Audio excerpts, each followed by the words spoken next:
What's up, y'all? I'm going live again because earlier the live was trash. So we're gonna try this again. But I'm not on camera because I don't want y'all to see what I'm doing. I'm driving home and I'm almost at my house. And for safety reasons, I'm gonna stay off camera. Hopefully, you know what I'm saying? I did it correctly. I did the live correctly. I want to talk. I want to finish my live from earlier because earlier, y'all, that was a terrible, terrible live. I didn't get a chance to really interact with anyone because my live was acting up. So hopefully this time you can hear me okay and everything will be fine and we'll be good. So how y'all doing? I hope everybody's having a great Thursday. I left work a little early today. I wasn't feeling my best. And I wanted to be able to relax a little bit before I do my live Zoom workout later this evening. So I took some of my sick time so I could take off and leave and go home. So earlier, I titled my live Triggered, and I was talking about having to assimilate. You know, I don't work in corporate America, but I do work where in my workplace, I am one of the minorities there.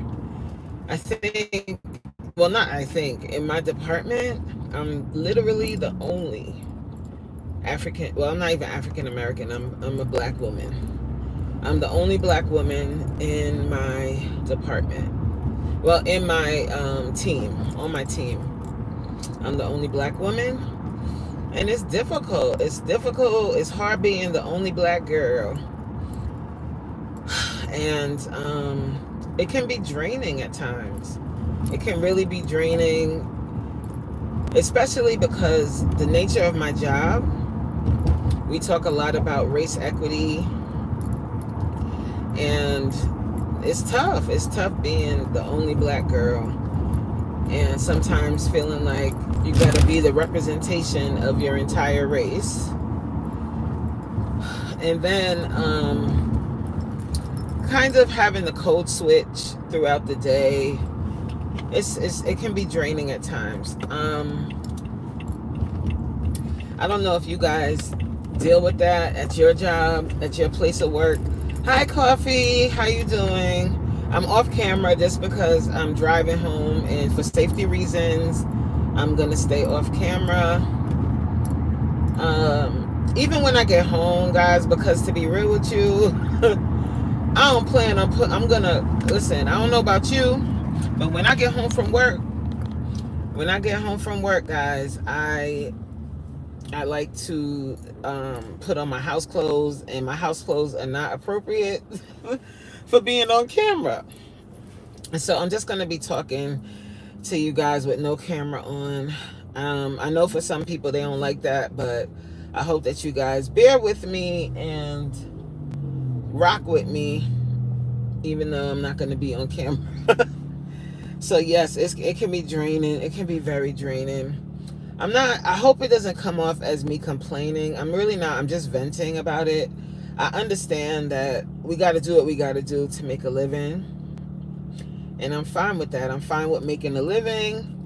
I'm fine with taking care of what I got to take care of.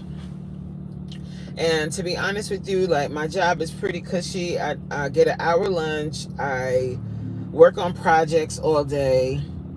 I don't have to be outside. I'm in air conditioned. I get to work from home a couple days a week. So I'm not, I understand that I have a good working environment and a good working experience. But the flip side of that is being drained by having to assimilate. And sometimes I can get triggered by conversations that I had Um, so I remember earlier when I was in a staff meeting, and prior to the meeting, like normally people log on a few minutes early and they start talking, and they were having a conversation about this other meeting that some of my team was in. And in the meeting, there was one guy that was in the meeting, and the way that he was described is, oh, he's the same complexion as me. That's what one of the girls said. So she was trying to say he was a white guy, and he was exercising his privilege in the meeting, and he was being loud and being ignorant and all of that in the meeting. And just the way they were talking about him, and they were calling him, they were like, what's the white male equivalent to a Karen? And I was like, oh Lord. I was like, oh Lord, help me, Jesus. All of these Karens in here calling somebody else a Karen. Oh Lord. Hi Janet, how you doing? Janet, I was just talking about how it can be really draining to be the only black person in your department. And that's kind of my deal at my job. And while I am appreciative of my job, I don't want to get it twisted, because you have to be really clear on the internet, because people take one thing you say and turn it into something else. I don't want it to seem like I'm not grateful for the job I have. I don't want it to seem like I'm complaining. I'm just really venting and talking about a topic that I'm sure other people that have a similar work experience to me know what that's like. Know what it's like to be at a job. What's up, Anthony's? Being at a job where you're a minority and you have to like assimilate yourself. And you have to make it in certain positions, you have to assimilate. You're not around people that understand, like, you know how we have our lingo, we have our looks that we give each other. They don't have the same thing. Like, even certain etiquette that we do. Like, for instance, when I used to work around more of my people, more of us were around, we knew first thing in the morning, everybody kind of said what's up, and everybody went to their cubicle. Everybody, got going on their job. Nobody really came to your cubicle first thing in the morning and had a whole full-blown conversation, because we all know when we come into work, we here to work, but we not here to work. You understand? Like, people got to get their coffee. People got to, wake up. They got to call their kids. They got to do whatever they got to do. Once they get into the office, make sure, sometimes, if you got to be in the office before your kids got to go to school, you got to make sure that they got themselves to get, we got stuff to do in the morning. Like, and we don't necessarily want to just jump on a phone call or jump into full-blown conversations. They not like that. Mm-mm. First thing in the morning, I was like, oh my Lord. I was trying to sneak into the office. First thing in the morning. And I have on a bright pink dress today, so I couldn't be real incognito. So first thing, here they come. Good morning, good morning, good morning. And we got last night, and I'm like, girl, please give me about there. And you have to say it in a certain way, because I don't know if y'all feel this way too. Like, they can they'll maybe it's just people that I work with, but they are very sensitive. So I have to be careful with how I say things, because it's like, you don't want to be perceived as the angry black girl. Right, Anthony's, you got an attitude. It's like you got an attitude, or you got, you know what I'm saying? I'm like, come on, leave me alone. And it can be really frustrating at times. I'm glad you guys understand what I'm saying and you feel the same and you have situations like that too, because woo, child. But and then at the same time, I'm like, we got to do what we got to do to work. And we, especially if you work in the office, you work in like an office setting. Like even my supervisor, like the other day, the way I'm very like, especially when it comes to work and it comes to like certain tasks. So I see how she is, and she likes to know everything before stuff gets sent out or before you respond to certain people and emails. So I had sent her a quick note telling her, we were trying to approve this big purchase.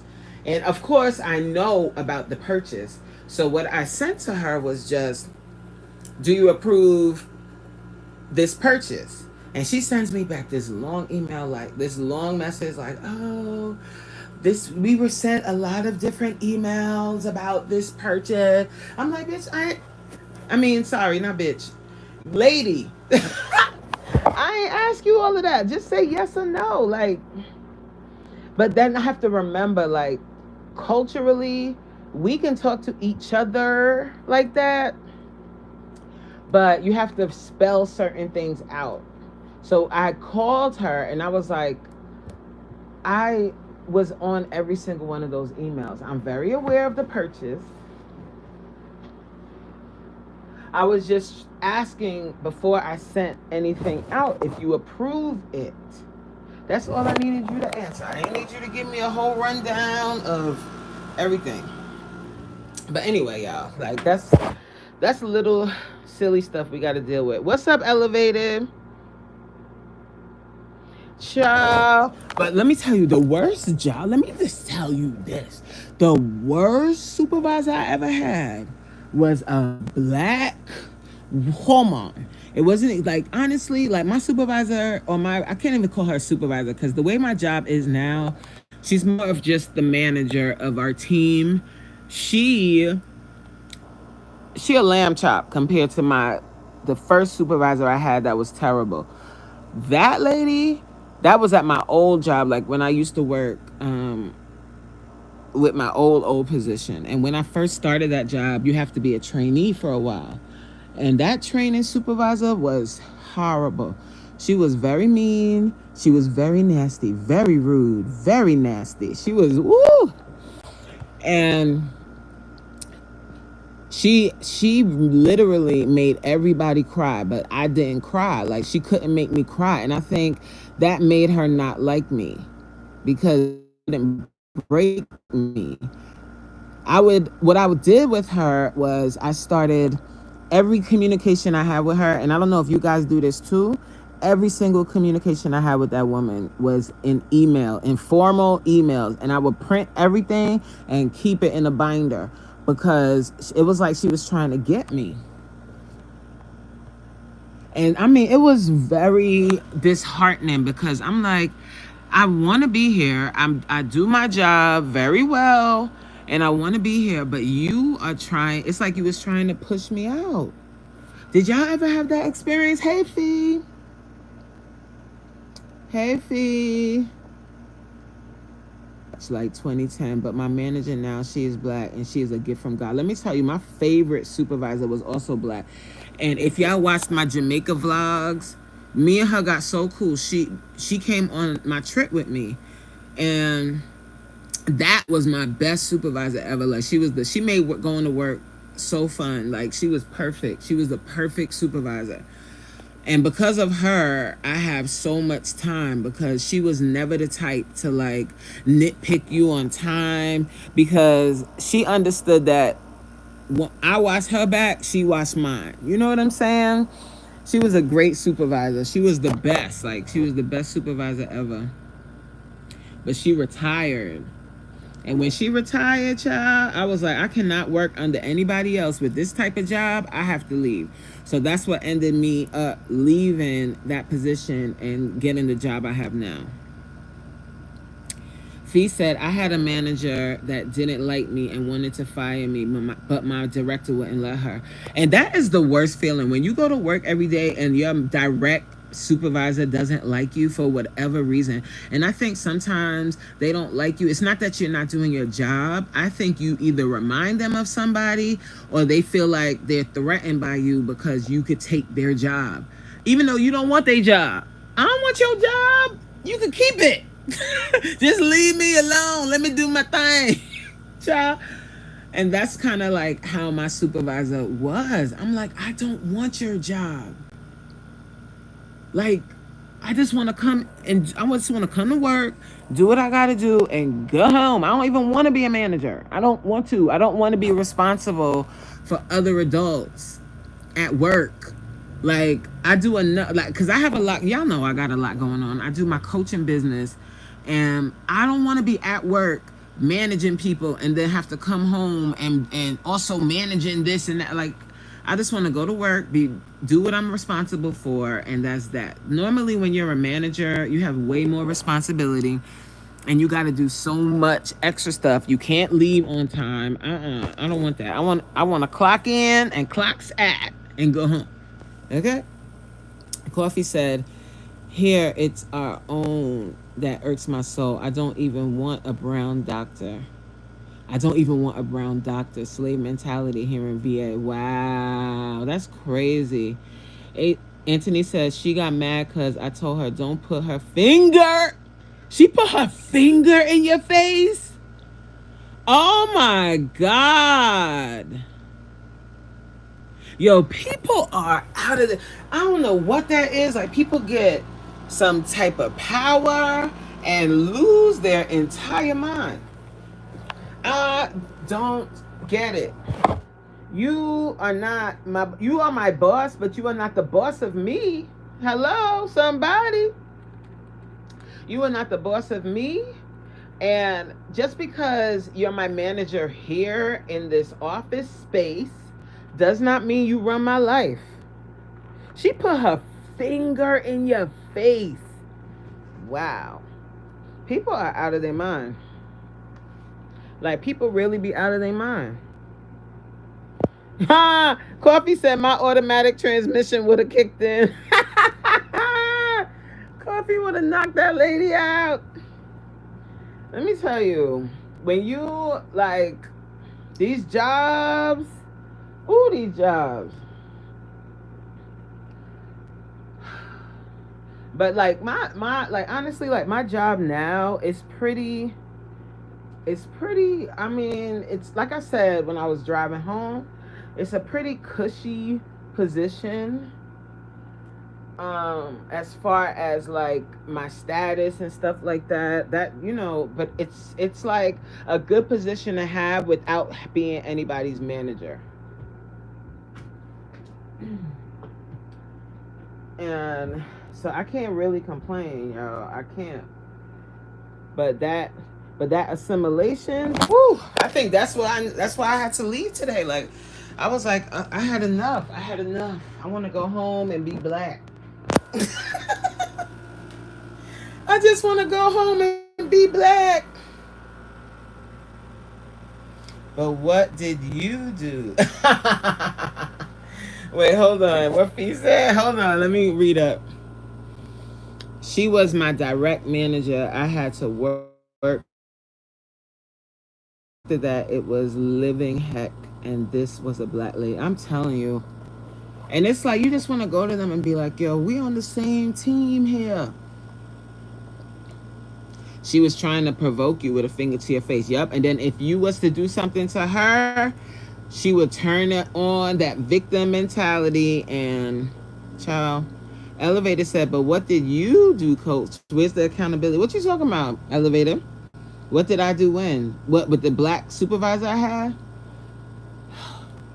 I came to work on time all the time. I did everything I was asked to do. I personally think I reminded her of her youngest daughter. She was like, okay, this is gonna get a little deep, but not really. So I don't know if you guys, you tell me if you think I'm bugging, but I don't think so. So you know how in certain circles we have a issue with colorism in the black community, right? And some people, when they are lighter skinned, sometimes, not everybody, please understand, I'm not talking about every single person, but if they are lighter skinned and they have dark skinned children, they might not verbalize it, but sometimes they have an issue with that. Like I don't know, I don't really know how to put it into words, but they have an issue with their child being like dark, especially if they are lighter skinned. And she had two of her kids were around her complexion, and then she had a younger daughter that was like dark like me, like dark skin. And I think I reminded her of her daughter, because the way, like the things that she would do and how personal she would get saying certain things about me or to me, I was like, nah, you think I'm your daughter or something. It was really weird. It was real strange. I told y'all one of the stories how she sent me home for wearing this outfit that maybe 2 weeks prior to that she had complimented me on. She sent me home talking about I was a distraction. What? Ah. Coffee said, I cursed the sheriff out. And nobody could believe it. Demand to be respected. Yes, Coffee and Fee, she was, but I didn't let her win. That's right.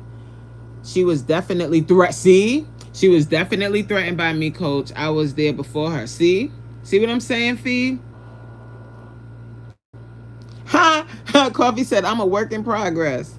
Elevator said, yes. Fee said, Coffee, not cursed out the sheriff. Oh my God. I want to know that story. You got to go live and tell that story, Coffee. Like, you got to tell that story. Anthony said, thanks, Fee. Me too, Coffee. I normally choose violence, but not that day. I don't do jail. Talk about it. Oh, one day, I got a story time. Because I got locked up one time. I'm going to tell y'all about that. They put the silver cuffs on Coach. Okay. Coffee on YOLO vibes. Word.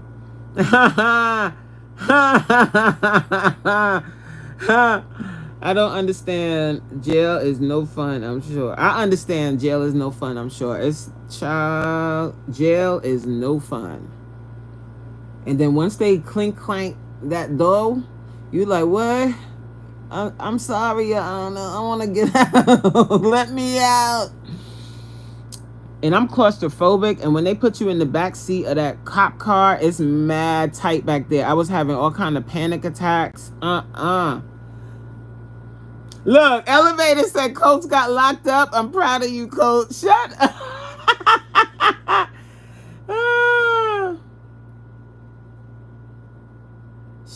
Coffee said, wow, when you're shapely, it's a problem, but anybody else can wear the same thing. Exactly. And what I had on really wasn't like meant to be like form fitting or showing off your body. I had on a white button up shirt.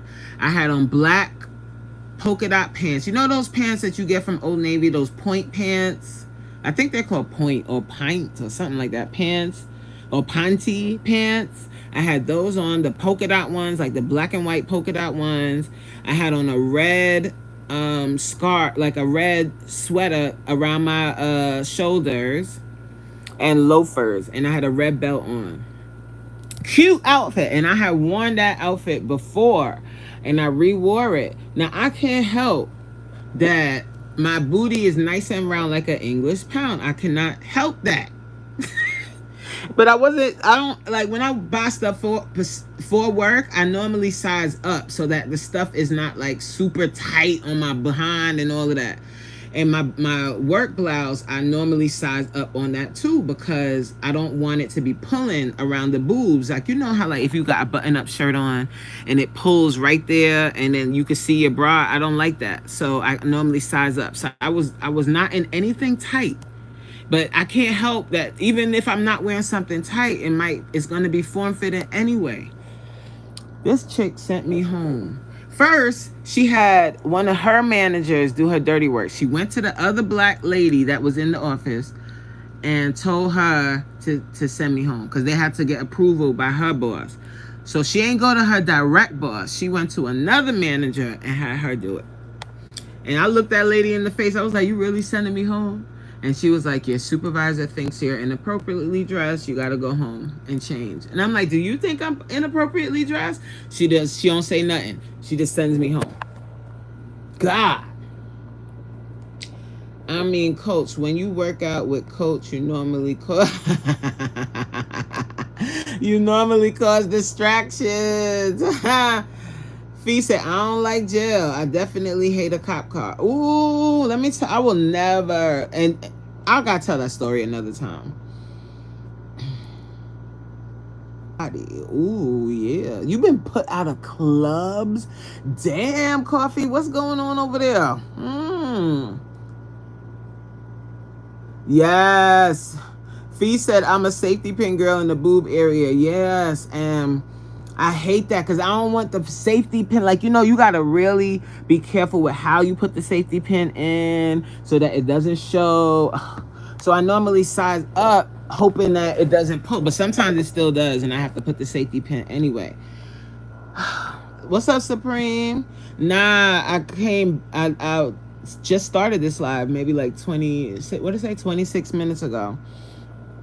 Because earlier that live was mad whack because I was in a different place than where I'm usually at during my lunchtime lives because somebody was in that room. It's like ever since I started going in there, now people be like in there. They probably like, "Ooh, what is this room? Y'all never was in there before." That's why I started going in there because I would never see anybody in there. But somebody was in there, so I had to find somewhere else to go. And I found a conference room on a different floor, but it was like all the way in the corner, and I think that part was just a dead zone, and you guys could not hear me, and it kept glitching. Yeah, we definitely need that story time, Coffee. Fee, I got y'all. Yes. Supreme said, "I can see that people be some real haters for no reason." Oh my God, Supreme. I mean, just for no reason. And I try to be unproblematic at work because I need my job. I got financial goals. Like, I like to save money. I like to keep myself above water. And I don't need no problems. So I'm not going to work causing no problems. I do what I got to do. So leave me alone. Just let me do my job and go home. You feel me? I need to see the pics too, Coffee. Today was the most stressed out I ever been at work in my entire... What happened, Supreme? Oh, no. What happened, Supreme? Let me tell you something. Ooh, these jobs. I was in Naima's live earlier, and she was talking about how she's a hairdresser and she works for herself. I was like, I really should, because a little known fact about me, guys, I didn't keep up with my license like an idiot, but I was a licensed hairstylist. And I was like, I wonder what would have happened if I kept that life going. But I ended up having my daughter, and I didn't want to keep working like that because I wanted to have a set schedule, because when you're a hairstylist and you have a lot of clients and stuff, your schedule is crazy. So I didn't want that. Supreme probably got written up for being ugly. What happened, Supreme? He probably can't write all of that. I'm sorry, Supreme. You just started that job. Courtney said, "Elevator, go to your room." Hi, Danielle. Danielle, I'm off camera just because, child, I'm gonna be real. I told everybody that was in here first, but at first I was driving home from work, and I wanted to go live to rectify that horrible live earlier with all the glitching. But honey, when I come home from work, child, I strips, and then the clothes I put on is not appropriate to be on live. So Supreme said, basically, I was working on the highway construction, and it was a bunch of cars in and out. And the foreman was expecting me to know as much as someone with more experience, and I was trying to get in and out with the dump truck that has zero acceleration. People slamming on their brakes. I almost caused a wreck. The foreman looking at me like I'm retarded. I hate feeling like I'm stupid. I'm going to go live and vent about it, but my wife is about to get off, so I'll talk to her. Yeah. So yeah, talk to her first. Maybe you can, once you get everything out, you can kind of vent about it online. Sometimes when you go through something like that, it's best to talk to your spouse first and get all that initial stuff out, and then you can tell your story when you calm down a little bit. Yes, I'm going to go home, smoke a cigar, and eat some Mexican food. I'm glad you're okay though, Supreme. Like, be safe. Like, be safe in that dump truck. And my God, I don't like that. I don't like, especially when you're new. I remember that because I was kind of talking about when I was a trainee and I had that horrible supervisor. She was such a bitch. She was terrible. And we were new to the job. So you can have experience in so many other jobs, but there is no job like working in child protection as a investigator or working in as a worker, period, in that realm. Because you have to be an attorney, you have to be able to work with families, you have to be able to talk to doctors, you have to be able to think on the fly. And when you first to you, so I kind of know what you mean. Not exactly the same thing, Supreme, but I know that feeling. Like, they try to make you feel dumb, but you're not dumb. Like, I've been here before. I've been through shit you probably couldn't even think about going through. Yeah.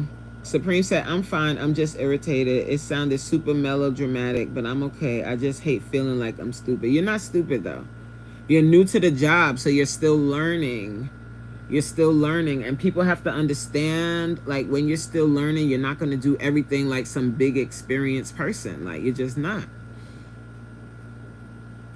And relax, you know what I'm saying? Right, like Danielle said, I know that is right. Simmer down, get some tasty food, and wife support. Very therapeutic. Yep. And smoke your cigar and chill. And then if you feel like talking about it tomorrow, you'll be in a much better place to talk about it. Danielle. Yes, that sucks. Like, whenever you're new on a job, like I remember when I started this job, when I started the job I'm doing right now, I thought I knew all about court and like the court process and proceedings. That's one thing to know, like the front end of court, and to understand what family court is like, and to understand, like, I can tell just about anyone what to do when they go to court, and I can give you advice and all of that. But learning the back end and what happens in the policy room, and talking to these people I have to talk to now, and reading the policy and rewriting policy and manuals and stuff. Oh my God. I was like, what is happening? And I felt like that. I felt like an idiot. Like, you know?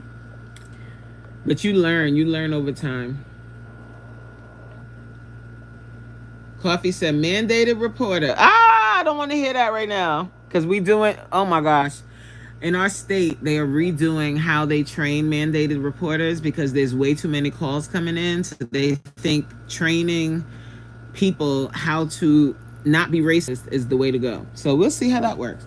Danielle says, feeling, I read that already. Elevator says, Supreme, say the word, I'll go handle your foreman. Supreme said, I forgot to hit the like button, number 9. Thank you, Supreme. Danielle said, ooh, I hated court. Nope. I got out of that job quickly. I actually liked going to court.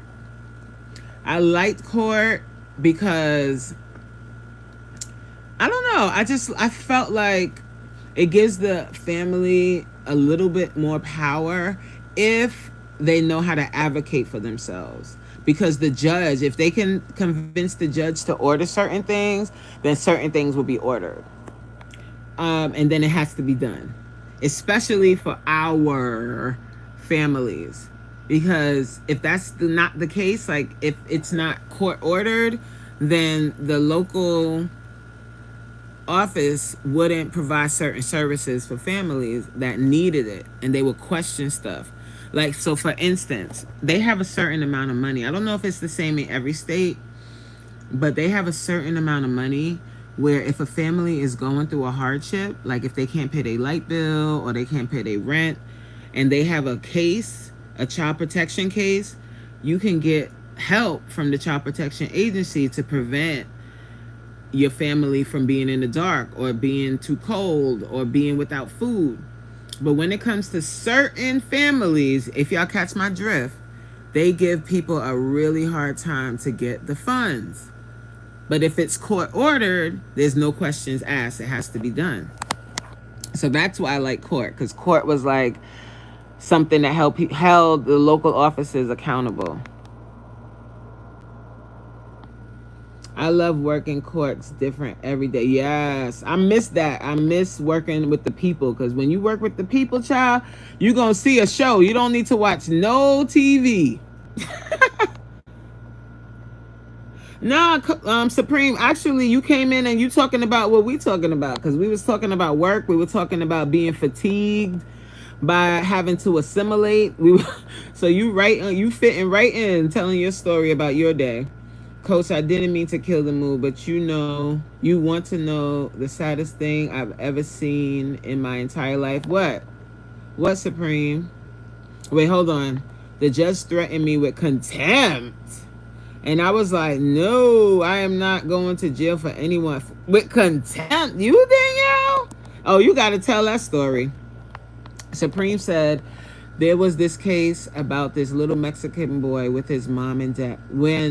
With his mom and dad beat him to death, and Child Protective Services was called a number of times. That story literally made me rage. So, okay.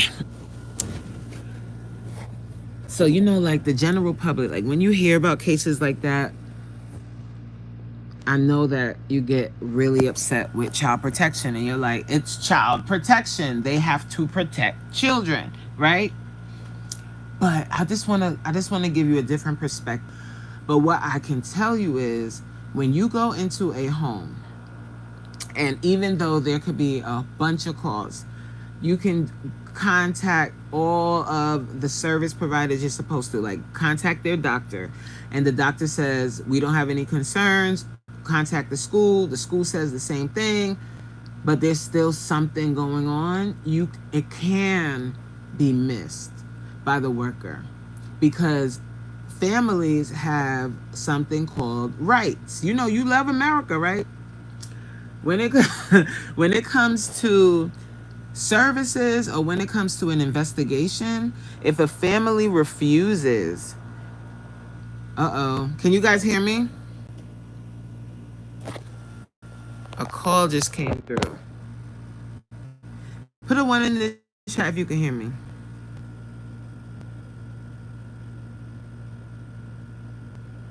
I'm going to talk to that too, Coffee.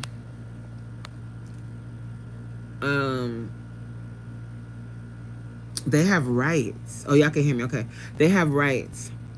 So if a family says, we don't want you to do X, Y, and Z. Now, if it's an investigation and there are allegations of abuse, then the agency has, they have to go to court and get a court order.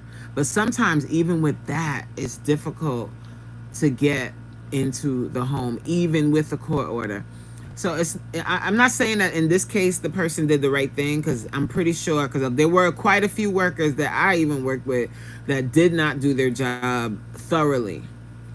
But I always like to tell people that part of it too, because even with the best worker doing their job, a child could still be harmed, even though we've been out there a million times. Because families have rights, parents have rights, and they can deny you access. When you're interviewing the child, they could refuse to leave the room, and you can't make them leave the room.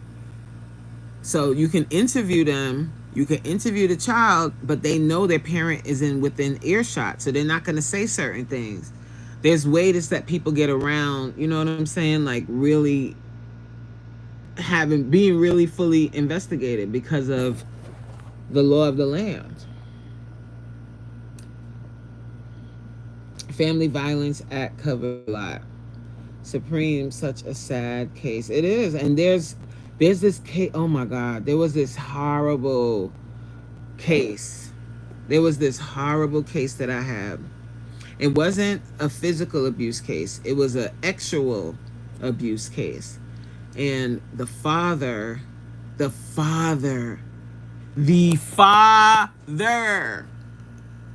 it was black. The father was his, how old was she? 7-year-old daughter. And was trying to give her some peanut butter. If you know what that means. Peanut butter? He was trying to peanut butter his 7-year-old child. Like biological child. He went to jail. And I had that case. So it was very thoroughly worked. And he went to prison. Elevator said, Danielle. Wait, hold on. Did I see everything? Okay. Danielle, you probably had the judge confused with all those big words, so they threatened to hit you with contempt. A lot of them do not follow up on cases. You are right, Coffee. Like, some of the workers really do not follow up on cases as they should. Some of them aren't trained properly. The system needs some help. It needs some help. I was really, at least in my area, I was really trying to start an initiative where more experienced workers that were really good at the job, would start to mentor new workers coming up to help them to hone their skills so that they can not miss stuff. Because I went out with some workers, and as soon as I walked in, I could see certain things and knew certain things. And it will completely go over their head. Completely. Danielle said, yep, I was trying to refute some. I knew it. I was trying to refute some accusations my clients made against the agency. The judge told me to shut up. Wow. And I had difficulty with that. No man telling me to shut up unless he's your husband wouldn't even say shut up. Shut up is so dismissive. Right, and he would never. Hi, Queen. Yes, Danielle, the father. Very sad. It was very, very, very sad. And as an investigator, I had to interview him too. And when I interviewed him, the short story, I can go into more detail, but I just don't want to right here. On here anyway. The father, when I interviewed him, first of all, I mean, it was a situation of incest in his family, in his childhood. Him and his sister with the incest. And they continued that incestual relationship into adulthood. And he ended up actually having an affair on his wife with his biological sister, Babylon. And this man just talking and telling me he spilled his entire life to me that day. And I had to interview him while he was locked up. And that smell in that prison, well, he was in county jail at the time. That smell in there, I'll never forget that smell. Like, whenever I had to go there, boy, woo. It smelled like somebody with really horrible breath. Spit all over the place, and then it dried. That's how it smells all throughout. Oh, what a smell. It's a terrible smell. He never denied it, Danielle. Because he was caught red-handed. The way he was caught. All right, I'll tell y'all this part. Come on, come closer, y'all. I'm going to tell y'all this part. Y'all ready for a little story time? Yes, Lord of mercy, Babylon. This world is sick. I'll just tell you that. There's a lot of sickness in this world. And if you grew up in a household that was even remotely okay, praise the Lord. Okay? Every family got their issues, but some issues are way worse than others. So, The way that he was found out. Y'all listening? You gotta drop a one in the chat and let me, because I don't see the chat moving at all. Drop a one in the chat and let me know if you can hear me. Is it better? Can you guys hear me? Dang. It was doing so well. And then this. Okay. So, okay, so there were two kids in the house, right? It was the little girl and there was a boy. No, actually, there were three kids. There was an older boy, a middle boy, and a girl. Yeah, all right, because I'm trying to tell y'all a story. And at night, the parents would tag team going into each. Oh, the parent.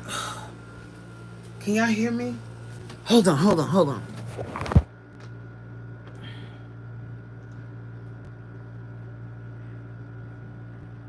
Babylon, your kingdom is falling. Oh, y'all heard that?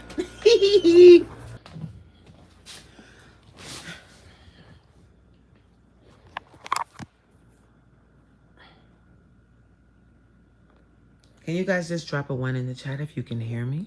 And I'll continue with story time with Coach. You can hear me? Okay, great. Okay, so they would tag team each other with tag team the kids' rooms before they all went to bed, right? So, and they would read a story with them, talk to them about their day, all of that. So mom, who normally doesn't, she normally says good night to the little girl. So on this particular night, she was like, you know what? I think you should go say good night to the little girl first, and I'm gonna stay with the middle child because he always felt like mom didn't spend enough time with him. So she went in there. She read a story with him, and as she was reading the story with him, she didn't hear any story being read in the little girl. Can y'all hear me? I'm getting nervous again.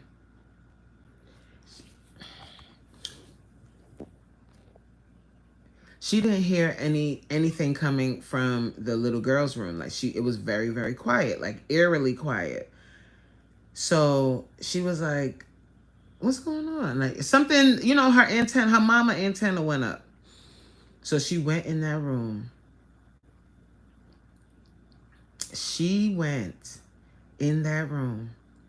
Drop a one in the chat if y'all can hear me. I'll tell you what happened when she went in the room. Okay. When she went in the room. Hi, Anthony's. When she went in that room, y'all, she saw the dad on top of her daughter with no pants on. Did you hear what I said? She saw and she screamed so loud. He jumped up off the little girl. And she said, when he realized, like, it's like she could see this look in his eye. Like he had this like glossed over look in his eye. Like it wasn't him or something. And when he realized that the wife caught him, whoo! He started copping, but oh. So what the mom did was she called the police immediately. She called the police. She was like, she started screaming and hollering, and then she took her little daughter and they went into her room. She locked the door. She called the police. And when the police came, they took him. I was like, girl, when she was telling me the story, I was like, girl, you better than me. Because you see what you said, Janet? Same.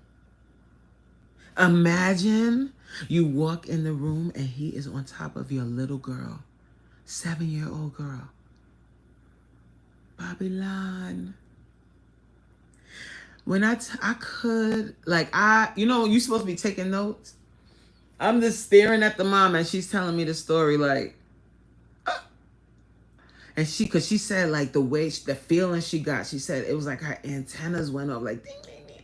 So imagine the other little boy is in the house too. Oh.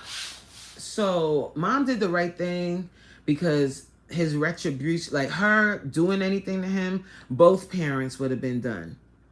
And then where these kids going? So she had presence of mind to not do that. You know what I'm saying? And to make sure that he was out of the house. She called the police immediately. Emergency service, child protection went out. He was out of the house. They did a safety protection plan with mom that he was obviously, if he was to get out, because FYI, guys, when it comes to sexual abuse, DV, all of that, the perpetrator can get arrested that night and get released. Yeah, she had presence of mind. What's up, Ramat Al Shah Mohammed Amin Shah? Welcome to the live. I'm sorry if I tore that name up. I apologize. Welcome to the Faceless Live of Coach Mean Reen. Grab a seat. But that is crazy.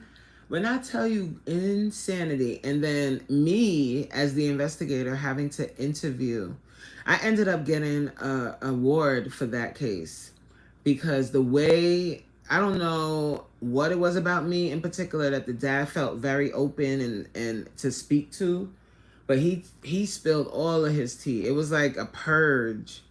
He started telling me about his childhood, and I had to document all of that.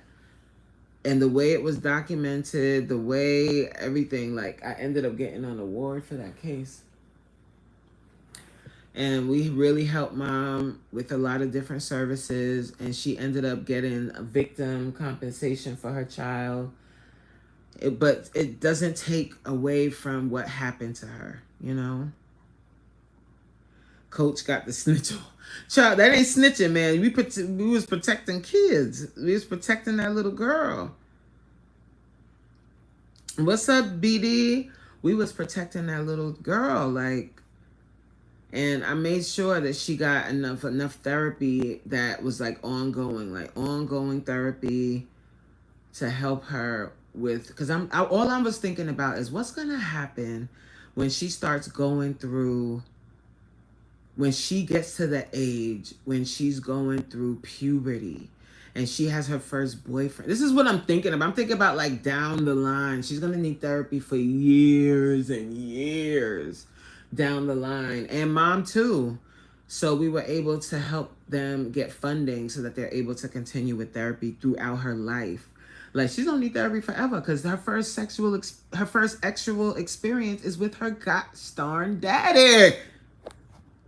And she had to go, like when a child, I don't know if you guys know this. If you work in the court, you might know this.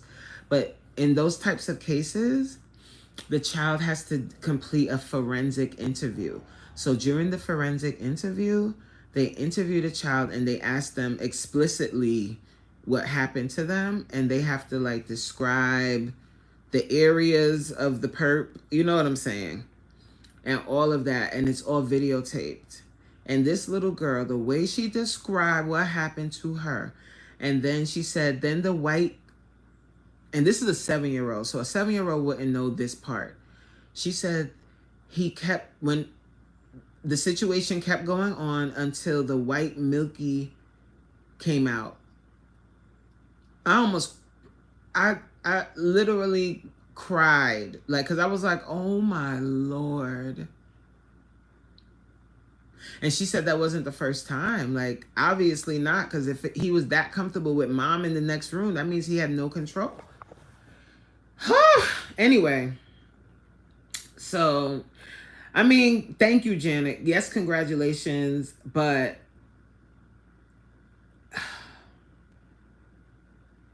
I did that for that little girl. Like, all the work I did on that case, I did for that little girl and her mama. Because they gonna need it. And the boy too, like, cause he wasn't there, but he heard what happened. You know what I'm saying? Like, they needed on, so I had to advocate like hell because I told you what color they was.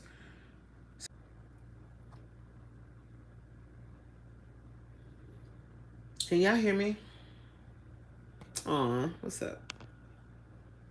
Hi, Janet, I'm buffering again.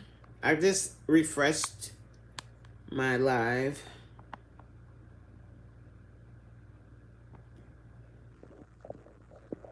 All right, if it's gonna keep buffering, guys, I told you the gist of what I wanted to tell you, and we talked a lot about different things, and then we ended it with that horrific story. But I just want you guys to understand something. Like, if your child, God forbid, if your child ever comes to you and says that they feel uncomfortable around an adult, or that somebody was touching them, believe them. Kids don't be making that stuff up. Kids do not make that up. Okay, so you believe your kids and you call the authorities on their ass. Whoever is making your child feel uncomfortable.